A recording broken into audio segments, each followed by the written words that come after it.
Mail-order brides. During the legal interview, immigrants were asked who paid their fare to the United States.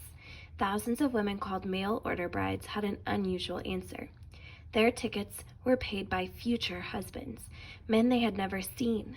Mail-order brides were so called because they became engaged by mail to men living in the United States who were from their same native country. To find a bride, the men placed ads in their homeland newspapers. A woman responded by sending a letter about herself along with a picture.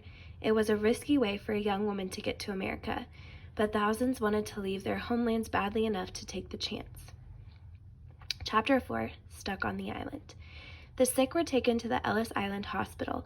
Opened in 1902, it was the most caring place on the island. Nurses went out of their way to comfort patients, especially scared children separated from their parents. Ladies in white, we used to call the nurses, said an immigrant. They were very nice. I mean, they talked to the children, they stroked their hair, and they touched their cheeks and held our hands. Treatment at the hospital was free of charge. Tens of thousands regained their health and then were able to enter America. Hundreds of babies were born there too, becoming instant citizens. Immigrants who had given wrong answers for the legal test were held for more questioning. They had to appear before a board of special inquiry, made up of 3 men. It was like going to court. I was never so frightened in my life, said one immigrant. My whole future was in their hands, and I could hardly keep my arms and legs from shaking.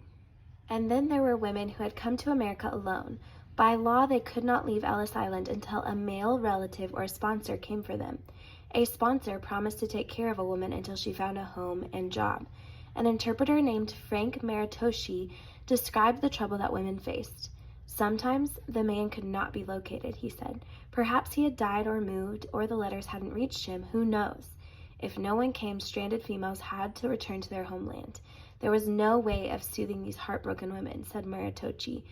At times, aid societies came to the rescue and offered the women places to stay and help finding jobs.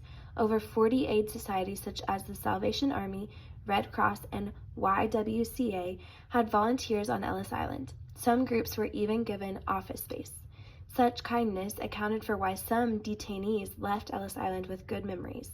Free food was another reason. Immigrants were fed 3 meals a day in a dining room that seated 1,000 people.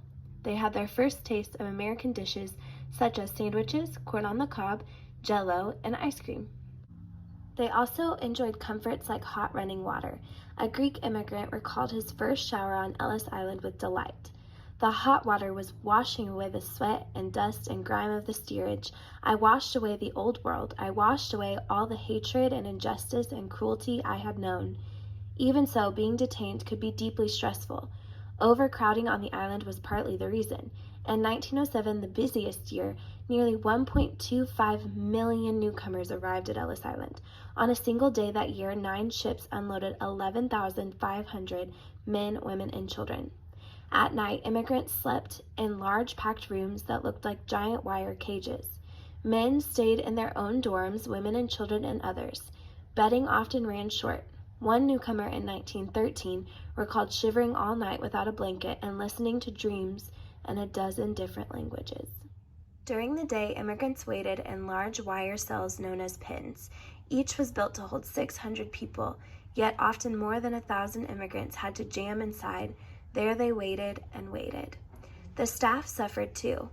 Under a heavy workload, during the peak years of 1903 through 1914, Ellis Island employed between 500 and 800 workers, and still it wasn't enough. Besides inspectors and translators, there were baggage handlers, doctors and nurses, railroad ticket agents, cooks, cleaning staff, clerks, and more.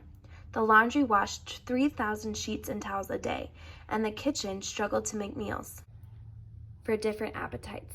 Many Italians did not like potatoes, many Irish did not eat spaghetti, Jews could not eat foods that weren't kosher. In 1911, a kosher kitchen was put in.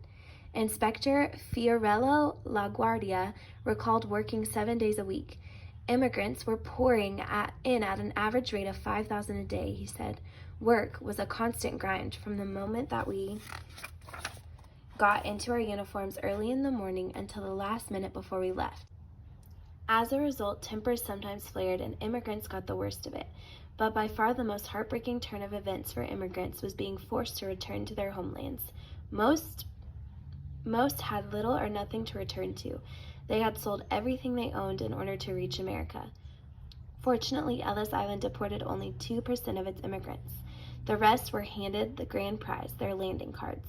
They had proved they were clearly and beyond a doubt entitled to land. At last, they were free to go ashore. Immigrant Louis Sage wrote of his exit from Ellis Island. I had my landing card in my pocket with my hand clutched around it. I never took my hand out of that pocket until the ferry that took us off the island landed in New York. Their journey to the United States was over. A new journey was now beginning. The Kissing Post. As they left Ellis Island, immigrants were often greeted by family members they hadn't seen for years. The spot where these reunions took place was fondly called the Kissing Post. An immigrant from Italy, Regina Regatta, recalled the moment she and her brothers and sister saw their father. He came running and squatted on his knees with his arms outstretched, and the 5 of us ran into his arms. Her father said, "We're all together now. We'll never be apart again."